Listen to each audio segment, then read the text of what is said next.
Coach, if you'd like, you can start with an opening statement.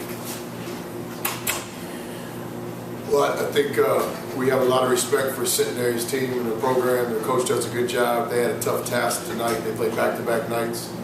But give them a lot of credit. I think there were some frustrations on our side in the first half, but it wasn't necessarily what we were doing bad. It was what Centenary was doing good. So I like their team. They're well coached. I think they'll have a good year in their level, in their conference.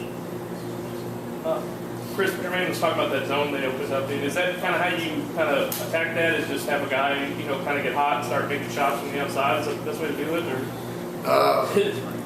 That'd be nice if you could count on that. But no, anytime you play against a zone, it's kind of a fine line between when do you take the open shot and when do you try to be more aggressive to get in the gaps to get a higher percentage shot. Certainly with our team, we have several guys that can shoot the basketball. We've got probably 4 or 5 guys on our roster that can have a night like Marcus had tonight.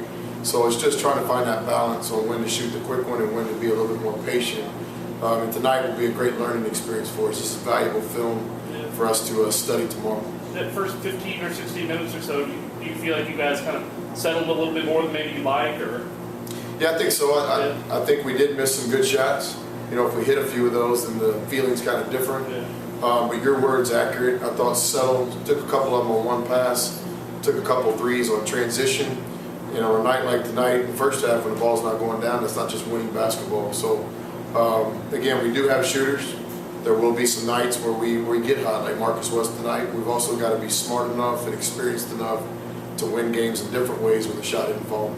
Is it a fine line when you're sitting on when you're kind of coaching? I mean, I don't know if you even vocalize and tell them kind of not to settle, and then, you know, just like that, you see a guy like Marcus get hot like that. So is it a fine line to tell him when to kind of shoot and when to pull back and whatnot? Yeah, you know, people talk about a new team. These are the things they're talking about, experience. And these guys are still learning how to play together. And so tonight, they obviously figured out when Marcus is hot like that, where's Marcus? And the next game, it might be Josh. Or the next game, it might be Kimmy. So this is all part of our process of getting better every day. And with each practice and with each game, we develop chemistry. And tonight was a step in the right direction. Jermaine was talking about his defense on 5 for them. I mean, what made you guys want to put him on 5? Would you consider him your best defender at the moment, or? And Jermaine Rudley's my kind of guy. Yeah. You know, Jermaine Rudley is a tough guy that lives right off the court, that takes his academics seriously. It's a great teammate. I've seen Jermaine in practices where he's 1 for 10, and he's still got a great spirit. And I've seen Jermaine in games where he's 10 for 10, and he's the same kid. So I believe in Jermaine Rudley. He's going to be a big part of what we do. I feel fortunate that he trusted us with his last year of college basketball, and it's a lot of fun to coach guys like Jermaine Rudley. You started Burns. Was that a thing you saw in practice, or just kind of want to see how he handled it, and just kind of what did you think from? Well, our starting lineup will always change from game to game, half to half, whichever lineup we think gives us the best chance to get off to a good start. And tonight was an opportunity for our young guy, DeAndre. And I was really proud of him. He settled down in the second half and really played well. And he's certainly a guy that we're counting on, not only this year, but the future of the program. To be the only freshman in our first recruiting class, it's pretty obvious what we think of him. And he's going to be a special player by the time his time's done here at Little Rock. Jalen didn't dress out. I mean, just kind of what's his status at the moment? Yeah, just a team matter.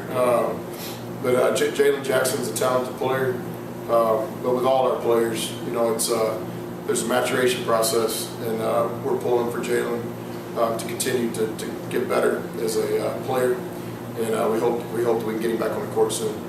Do you think he'll be back for San Diego State? I don't know. Just through 2 games, have you seen enough to be able to say you're ready for a game like that? I mean, it's the next one, so I guess you got to be. No, I'm not ready to say we're ready to play at San Diego State.